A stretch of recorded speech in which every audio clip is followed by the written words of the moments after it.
کیا آپ جانتے ہیں کہ کینیڈا میں دنیا کے سب سے بڑے فری ریزورٹ کے درمیان بھی شہر آباد ہیں؟ اور سوال یہ ہے، کیا آپ جانتے ہیں کہ یہ ملک ہر سال لاکھوں سیاحوں کو اپنی جادوئی فطرت اور حیرت انگیز شہروں کی وجہ سے کیسے اپنی طرف کھینچتا ہے؟ السلام علیکم دوستو، آج میں آپ کو لے کر چلوں گا ایک ایسے ملک کی سیر پر جہاں فطرت اور جدید شہر دونوں کا جادو ہے۔ کینیڈا شمالی امریکہ میں واقع ایک وسیع ملک ہے جو مشرق میں اٹلانٹک اوشن سے لے کر مغرب میں پیسیفک اوشن تک پھیلا ہوا ہے۔ یہ دنیا کا دوسرا سب سے بڑا ملک ہے اور شمال میں آرکٹک اوشن تک جا پہنچتا ہے۔ اگر آپ نقشہ دیکھیں تو کینیڈا کی سرحدیں امریکہ کے ساتھ جنوب میں ملتی ہیں اور اس کی زمینیں جنگلات، جھیلوں اور پہاڑوں سے بھری ہوئی ہیں۔ کینیڈا کا دارالحکومت اوٹاوا ہے جو اپنی تاریخی عمارات اور صاف ستھری فضا کے لیے مشہور ہے۔ کینیڈا کی کل آبادی تقریباً 40 ملین ہے، لیکن یہ ملک اپنی وسیع زمینوں کی وجہ سے دنیا کے سب سے کم گنجان آباد ممالک میں شمار ہوتا ہے۔ کینیڈا کا کل رقبہ تقریباً 99,80,000 مربع کلومیٹر ہے، جو اسے دنیا کا دوسرا سب سے بڑا ملک بناتا ہے۔ کینیڈا کی کرنسی کینیڈین ڈالر ہے، جسے یہاں ہر قسم کی خریداری اور خدمات میں استعمال کیا جاتا ہے۔ کینیڈا کی دو سرکاری زبانیں ہیں، انگریزی اور فرانسیسی۔ کینیڈا کی زمین پر سب سے پہلے انڈیجینیس پیپلز یا مقامی قبائل آباد تھے، جن میں فرسٹ انوٹس نیشنز اور میٹس شامل تھے۔ یہ لوگ سینکڑوں سالوں سے یہاں کے جنگلات، جھیلوں اور پہاڑوں میں اپنی زندگی گزارتے آئے ہیں۔ 16ویں صدی میں یورپی مہم جو خاص طور پر فرانسیسی اور برطانوی کینیڈا پہنچے اور یہاں آباد ہوئے۔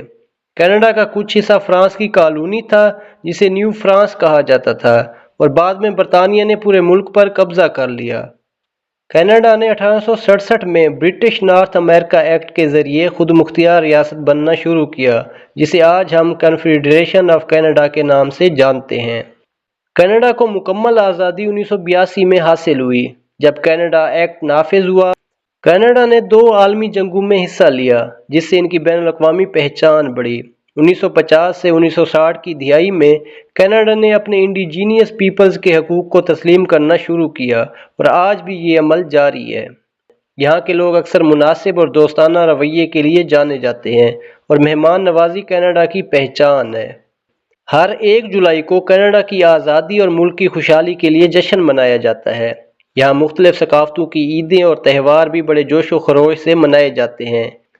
کینیڈا کی ثقافت میں مذہبی اور ثقافتی تنوع سے منفرد بناتا ہے، اور یہاں کا ہر شہر اپنے مخصوص طرز زندگی اور روایات کے لیے مشہور ہے۔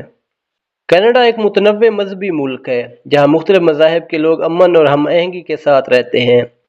سب سے زیادہ لوگ عیسائیت کے پیروکار ہیں، جن میں رومن کیتھولک اور پروٹسٹنٹ سب سے زیادہ ہیں۔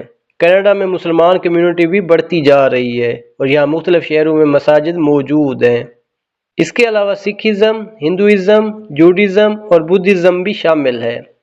ٹورنٹو کینیڈا کا سب سے بڑا شہر اور یہاں سی این ٹاور دنیا کے بلند ترین ٹاورز میں سے ایک ہے۔ شہر میں شاپنگ مالز، ریسٹورنٹس اور تاریخی مقامات ہیں۔ وینکوور اپنے خوبصورت ساحل اور پہاڑوں کی وجہ سے مشہور ہے۔ مونٹریال میں فرانسیسی ثقافت کا جادو ہے، اور یہ شہر آرٹ گیلریز، فیسٹیولز اور ہسٹورک اولڈ ٹاؤن کے لیے مشہور ہے۔ کینیڈا کا دارالحکومت اوٹاوا پارلیمنٹ ہل اور ریڈیو کینال کے لیے جانا جاتا ہے۔ یہاں کی تاریخی عمارتیں اور خوبصورت نہریں سیاحوں کو بہت پسند آتی ہیں۔ کینیڈا کی معیشت دنیا کی سب سے مضبوط معیشتوں میں شمار ہوتی ہے، اور یہاں مختلف شعبے ترقی کر رہے ہیں۔ کینیڈا تیل، گیس، لوہا، سونا اور دیگر معدنیات میں مالا مال ہے۔ گاڑیاں، ہوائی جہاز، کمپیوٹر اور ٹیکنالوجی کی صنعتیں یہاں ترقی کر رہی ہیں۔ سیاحت بھی ایک بڑی صنعت ہے، خاص طور پر نیشنل پارکس اور مشہور شہروں کی وجہ سے۔ کینیڈا میں اوسط آمدنی تقریباً 50,000 سے 60,000 امریکی ڈالر سالانہ ہے۔ کینیڈا کا تعلیمی نظام دنیا کے بہترین نظاموں میں شمار ہوتا ہے۔ یہاں پرائمری، سیکنڈری اور ہائر ایجوکیشن سب کے لیے معیاری تعلیم فراہم کی جاتی ہے۔ کینیڈا میں سرکاری اور پرائیویٹ سکول دونوں موجود ہیں، اور ہر بچے کو مفت تعلیم فراہم کی جاتی ہے۔ یہاں کی یونیورسٹیز اور کالجز دنیا بھر میں مشہور ہیں۔ ہر شہری کو پبلک ہیلتھ کیئر دستیاب ہے، جس کا مطلب ہے کہ بنیادی علاج اور ہسپتال کی خدمات مفت یا کم قیمت پر دستیاب ہیں۔ یہاں کے ہسپتال جدید اور ویل ایکوپڈ ہیں، اور ڈاکٹرز اور نرسز کی تربیت بھی عالمی معیار کی ہے۔ کینیڈا میں سفری نظام بہت منظم اور جدید ہے۔ یہاں ہائی ویز اور ایکسپریس ویز ملک کے مختلف شہروں کو جوڑتے ہیں اور طویل سفر کے لیے سڑکیں صاف اور محفوظ ہیں۔ بڑے شہروں جیسے وینکوور، ٹورنٹو اور مونٹریل میں میٹرو اور سب وے سسٹم موجود ہیں جو شہری سفر کے لیے بہت سہولت بخش ہیں۔ بڑے شہروں میں جدید نائٹ کلب اور بارز موجود ہیں جہاں فاش سے فاش ڈانس ہوتا ہے، شراب پانی کی طرح استعمال ہوتی ہے۔ تو دوستو، یہ تھی ہماری کینیڈا کی دلچسپ سیر اور حیرت انگیز حقائق۔ اگر آپ کو یہ ویڈیو پسند آئی ہو تو لائک کرنا مت بھولیں، کمنٹ میں اپنی رائے دیں اور سبسکرائب بھی کریں تاکہ ہماری اگلی سیاحت اور ٹریول ویڈیوز کبھی مس نہ کریں۔ اور میں آپ سے پوچھنا چاہوں گا، آپ کس کینیڈین شہر یا مقام کی سیر کرنا سب سے زیادہ چاہتے ہیں؟ نیچے کمنٹ کریں اور میں آپ کے پسندیدہ مقامات پر مزید ویڈیو بنانے کی کوشش کروں گا۔